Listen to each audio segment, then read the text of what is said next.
Hi everyone, today I'm going to be doing a January flip through video, and as a part of this video I'm also going to be going through my yearly spreads. I kind of touched on them in my planner lineup video, but I thought I would go into how I've been using them and how they've been working so far. First I'm going to be looking at January, and then whatever you want to see you can skip ahead to seeing, but I'm starting with January. This year I decided to make January's color yellow. Just thinking of New Year's kind of gives me yellow vibes, I guess. Golden vibes more so, but yellow as well. Pretty simple. I didn't have really anything going on this month, so it's very bare, I guess. I do have a snake here because it's the year of the snake, and on the bottom left I have a tarot card because I like to pick a tarot card that represents the year when going into the year. As you can see, it's right here. I've chosen the Queen of Wands. Again, very empty, not much to show, not very interesting. So going into the new year, I first put this photo of the 2024 vampire getting killed because 2024 sucked for a lot of people, including myself. So I put that there to say good riddance and goodbye to 2024. So this is my first spread. It did turn out to be yellow as well. I have pretty much the same as what I've been doing since last year. I'll go into it a little bit, I suppose. I divide the weekly days into events and appointments on the left and tasks on the right. And then on this side, I have my habit tracker, my to-do list for things that need to be done but not on a specific day. And then I have my currently section, which talks about what I'm currently watching, reading, listening, and loving. A gratitudes area as well. And then this, I leave it open for notes. For this one, I was tracking, I think, views on my recent video I posted. And then on the right, I had a list of books that I wanted to read. Going into the year, I had a few that I wanted to get to first, so I just put them down there. Next page is kind of like a gray theme. I have to put all these stickers back down. Oh no, I crunched this one. This one always causes me grief. Oh no. Not me ruining the sticker. Okay, let me ignore that for now. Yeah, nothing really exciting, I suppose. This is just how it looks. There you go. Not much to explain. Next page is very colorful. I really liked it. It's kind of yellowy and orange as well. For my notes area, I was planning my exercise for the month and how I was going to go about it. Don't ask me if I followed through. And I have a painting here that I found this month and I really liked. Again, not much to say. And then near the end of January, this was just a down week for me. I didn't decorate much. I have some song lyrics here, a photo from an Instagram page I follow, and yeah, this day was not a good day. As you can see, I just put a bunch of sad face stickers. This week was pretty, yeah, you know, not every week is gonna be full decorating, full totally into it, and that's okay, I've realized.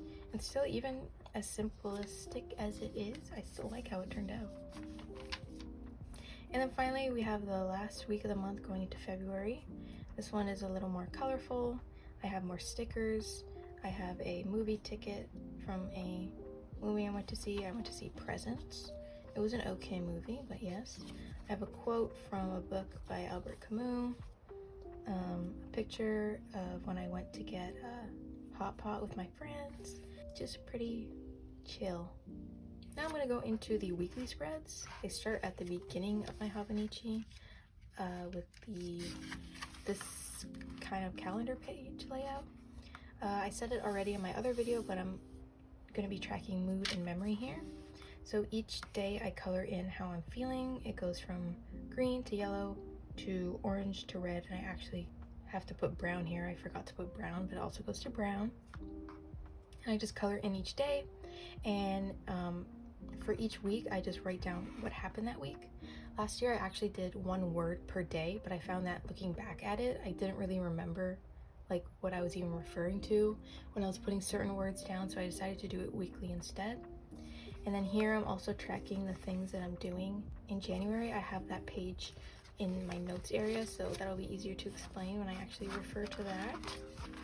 So in my notes area, I have color-coded. Gray is for a photo, blue is for research, yellow is for media, so like book and movie reviews, and then pink is for random. And then to explain the first page, these are the things that I'm tracking, which includes books I'm reading, movies I watched, shows I watched, games I played, new musical artists I've listened to, places I've been, days where I've had 5,000 steps or more, and pounds that I've lost. I also have a little sticky note here which tells me movies that are coming out, because this year I've been going to the movies by myself and it's very nice. So I want to keep track of when I can actually go. And then this page ties into this page because I'm writing down the number for each thing each month. So for example, in January I read 7 books, which I wrote here, and I tracked it here. So this is for the whole year, and then this goes into my first quarter. So I'm planning things based on quarters. First is January, February, March, and this is my goals page, same as last year. I kind of have it divided.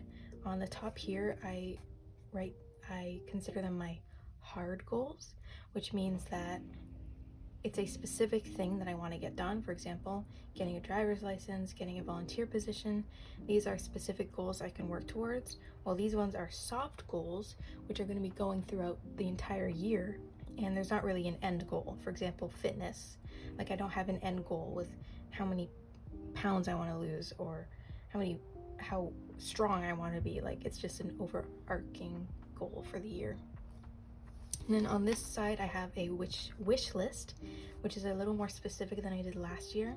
Specifically, I added a date added section, which I think is helpful to know how long I've been looking at something to see if I really want it. I got that idea from Lindsay Scribbles. Next page, I think, is my finances, which I'm not going to show. I kind of don't give a fuck about showing it, but I feel like maybe I should be smart and not show it, so I'm not going to show it. And then these pages on the left, I have an exercise tracker.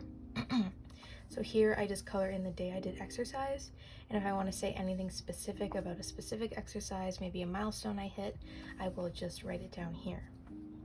And then on this page, I have my period tracker. I think I've decided that I'm going to retire this for the next quarter. I'm not going to use it because I have an app that really does the same thing that I'm putting here. I specifically wanted to be able to track symptoms so that I could better know how my month is going to go, or how those few weeks are going to go. I think it's really important, and I think it's really good that there's more literature and more information about working around your period and how you can be more hardworking, motivated, get more stuff done if you work around it, because it really is a big effect on women and people who have periods, and I think it's very important, so I wanted to do that. But I find that having it in the notebook is kind of unnecessary for me. And then I'm going into my notes pages. I talked about seeing Wicked, which I actually saw last year, but I put it in because I was still obsessed with it.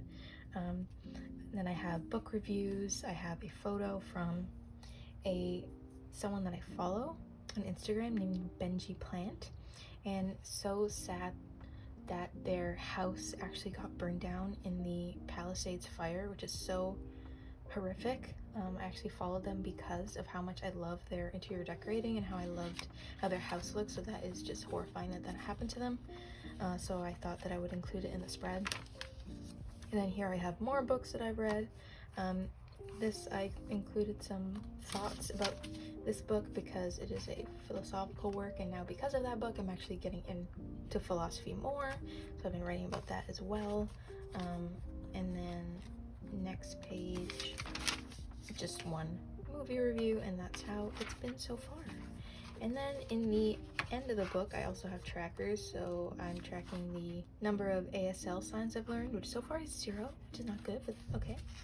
And then for this page, I'm tracking each day that I've read from a book, because I want to be reading every single day, and in January that worked out really well. I ended up reading 7 books, which is way more than I ever read in a month. I usually end up reading like 2 because I'm very lazy about it, but that has been very useful for me, reading every day.